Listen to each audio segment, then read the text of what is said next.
Hello, my name is Julianne Kirk Doyle, and I am the professor of clarinet at the Crane School of Music at SUNY Potsdam. Today I'd like to talk about the Vandoren Emerging Artist Competition and start with the topic of recording.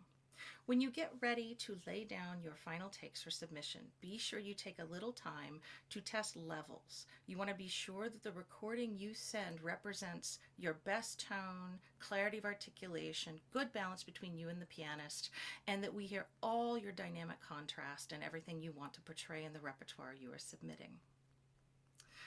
Poulenc wrote his sonata for clarinet and piano in 1962 for the memory of Arthur Honegger. The second movement, Ramanza, is marked quarter note equals 54. And it's very important to maintain a good eighth note subdivision throughout this movement so we don't push this tempo when we perform. Intonation is very crucial in this movement. Utilize your resonance fingerings in the throat tones if necessary, but be sure that you check your pitch before you begin to record so that you may maintain a good sound and pitch throughout the movement and not have to do any alterations as you perform. Think about your dynamic contrast. Look at the loudest and softest, highest and lowest dynamics and pitch locations to think about how you can best craft your phrasing. A breathing plan is really essential in this too, that we don't end up shallow at the ends of phrases. I always think of this movement as a lament, that it seems that Poulenc is going through all the stages of grief in this movement, and you can really be expressive and enjoy all of the beautiful intervals and phrasing throughout this movement.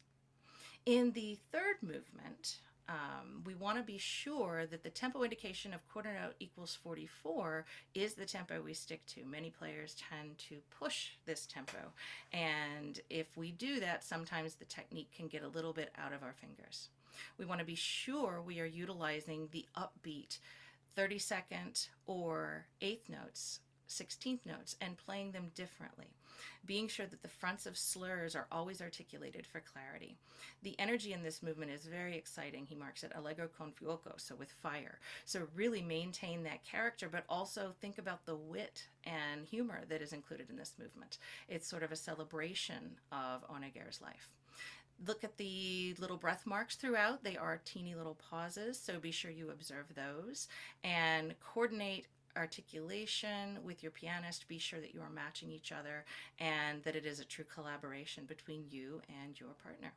Best wishes to you on this competition. I hope you enjoy this repertoire. It's a lot of great music, and I wish you all the best in your preparations.